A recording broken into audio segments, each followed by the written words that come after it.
Hi guys, good morning. ಈ video ಕೊನೆ ತನಕ ನೋಡಿ. ಬೆಳಗ್ಗೆನೆ ನಮ್ಮಮ್ಮ ಮಸ್ತಾಗಿ ಚಿಕನ್ ಮಾಡಿದ್ರು. ತಿಂದು ಔಷಧಿ ಹೊಡಿಬೇಕು ಅಂತ ರೆಡಿ ಮಾಡಿಕೊಂಡು ತೋಟದ ಕಡೆ ಬಂದು ಮೋಟ್ರೆಲ್ಲ ಇಳಿಸ್ಕೊಂಡು ಔಷಧಿ ಹೊಡೆಯೋಕ್ಕೆಲ್ಲ ರೆಡಿ ಮಾಡಿಕೊಂಡು, ಏನು ಗೊತ್ತಾ ಗಾಯ್ಸ್, ಎಷ್ಟು ಥರ ಔಷಧಿ ಹೊಡೆದ್ರೂ ರೋಗ ಕಂಟ್ರೋಲ್ ಆಗಲ್ಲ. ಅದು ಹೊಡೀರಿ ಇದು ಹೊಡೀರಿ ಅಂತ ಔಷಧಿ ಅಂಗಡಿಯವರು ಕೊಡ್ತಾ ಇರ್ತಾರೆ. ನಾವು ತಂದು ಹೊಡಿತಾ ಇರ್ತೀವಿ. ಯಾರು ಕೇಳೋರು ಇಲ್ಲ, ಮಾಡೋರು ಇಲ್ಲ.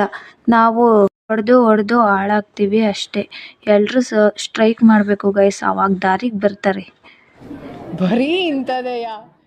ನಾನು ಔಷಧಿ ಹೊಡೆದೆ, ನನ್ನ ತಮ್ಮ ಪೈಪ್ ಎಳ್ಕೊತಾ ಇದ್ದ. ಹಾಗೆ ನಾನು ನಮ್ಮಪ್ಪ ಮನೆ ಕಡೆ ಬಂದು ಕೈ ಕಾಲು ಮುಖ ತೊಳ್ಕೊಂಡು ನಮ್ಮ ರಾಮುನ ಸ್ವಲ್ಪ ಆಟ ಆಡಿಸ್ಕೊಂಡಿದ್ದೆ. ಇಲ್ಲೊಂದು ಸಮಸ್ಯೆ ಖಂಡಿತ ಇದೆ. ನನ್ನ ತಮ್ಮನೂ ಅದ್ರ ಜೊತೆ ಆಟ ಆಡ್ಕೊಂಡು ಇದ್ದ. ತೋಟದ ಕಡೆ ಸ್ವಲ್ಪ ಕೆಲಸ ಇತ್ತು ಅಂತ ತೋಟದ ಕಡೆ ಬಂದು ನಾನು ನಮ್ಮಪ್ಪ ಗಿಡಕ್ಕೆಲ್ಲ ಲಾಗೋಡ್ ಹಾಕಿ ನಮ್ಮ ತಾತ ನೋಡಿದ್ರೆ ಸೈಲೆಂಟಾಗಿ ಸೈಡಲ್ಲಿ ಕೂತ್ಕೊಂಡವ್ರು.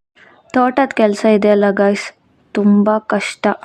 ಅದು ಹೇಳೋಕ್ಕಾಗಲ್ಲ, ಮಾಡೋರಿಗೆ ಮಾತ್ರ ಗೊತ್ತು ಗೈಸ್ ಅದು ಏನು ಕಷ್ಟ ಅಂತ.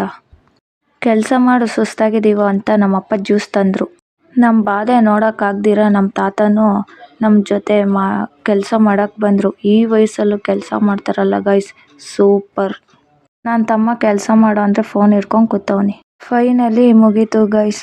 ಈ ವಿಡಿಯೋ ಇಲ್ಲಿಗೆ ಎಂಡ್ ಮಾಡ್ತಾ ಇದ್ದೀನಿ.